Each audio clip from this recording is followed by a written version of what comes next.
Só que a gente fala desse tema, a gente fala morte, a palavra morte, morte, morte várias vezes, mas o que é a morte segundo a Bíblia, né? Há vários conceitos na sociedade, mas o que a Bíblia fala sobre morte?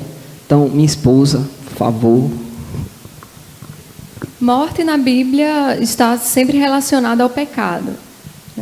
Gênesis 2, Romanos 5 e 6, são textos que deixam isso claro. Então, a morte ela não era um plano para a criação, para a condição humana original. Ela veio como consequência da queda, então sendo assim um ato judicial de Deus. Então, nós podemos também elencar 3 formas ou 3 tipos de morte, segundo a Bíblia, que é a morte espiritual, a morte física e a morte eterna. A primeira a ocorrer foi a morte espiritual. Deus havia dito a Adão que no dia em que ele comesse da árvore do conhecimento do bem e do mal, ele morreria. E de fato ele morreu espiritualmente no dia em que ele desobedeceu a Deus. E essa morte é a separação entre Deus e o homem.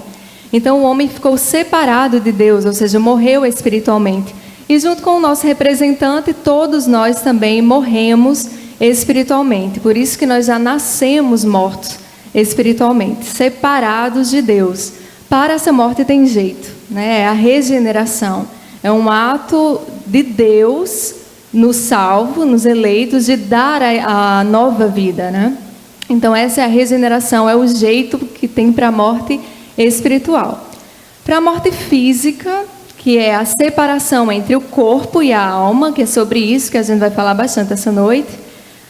Essa é a morte física, que é essa separação entre o corpo e a alma, vai acontecer também com todos nós, a não ser que estejamos vivos no momento da parúzia, a segunda vinda de Cristo, que aí nós não passaremos pela morte física, mas seremos transformados. A despeito dessa exceção, todos nós morreremos fisicamente. E tem jeito também para essa morte. É a ressurreição do corpo.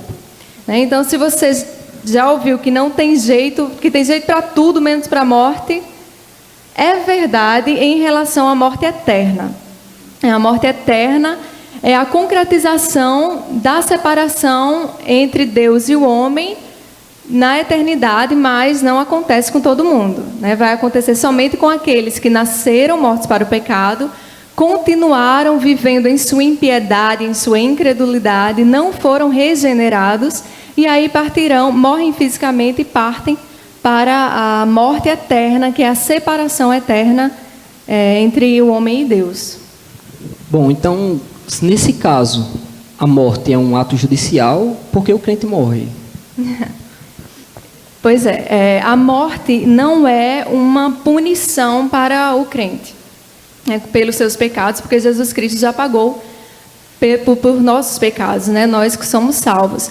Então ela vem para nós como uma porta que se abre para o nosso verdadeiro lar. Nós estaremos, enfim, com o Senhor em um estado desencarnado, no estado intermediário, mas que o apóstolo Paulo vai dizer que é infinitamente melhor. Mas eu acho que eu entendi o que você quer dizer. Por que a gente tem que passar, então, pela doença ou, sei lá, um acidente, tiro? Ninguém gosta de falar nessas coisas. Mas por que tem que passar por esse sofrimento até chegar na morte, a morte física? Porque depois da queda, a morte física passou a fazer parte dessa condição de existência. Assim como nascer, crescer, sofrer, adoecer, faz parte da vida em nossa condição de existência, morrer também fisicamente. A gente sabe que o reino já é e ainda não, Então nós sofremos ainda consequências temporais do pecado, mas Jesus Cristo já garantiu a vitória sobre a morte. É o último inimigo a ser vencido, mas já está garantido que será vencido por nosso Senhor Jesus Cristo. Interessante, Na cruz, Cristo vence principados e potestades e o pecado, e 3 dias depois que ele vence o último inimigo, que é a morte. E também temos que lembrar a diferença entre a morte para o ímpio e para o salvo, Isso é essencial.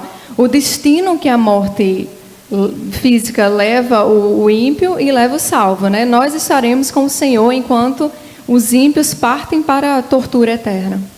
Queria complementar também, ela disse muito acertadamente E eu queria lembrar que a morte nossa, a morte do crente, também é uma evidência da permanência em nós da natureza humana pecaminosa. Se nós fôssemos libertados nesta vida da natureza humana pecaminosa, nós não morreríamos. Seríamos já glorificados nessa terra. Mas como a glorificação não pertence a essa realidade, o pecado ainda permanecendo em nós, a natureza humana pecaminosa, lembre que Jesus destronou o pecado dentro de nossa alma, Jesus está matando o pecado dentro da nossa alma, e o último estágio, que é a glorificação, é Jesus retirar a presença do pecado de nossa alma. Enquanto não, a morte física acontece como testemunho que nós ainda temos essa natureza humana pecaminosa. Então, aqueles que acham que não pecam mais, por favor, lembrem-se disso.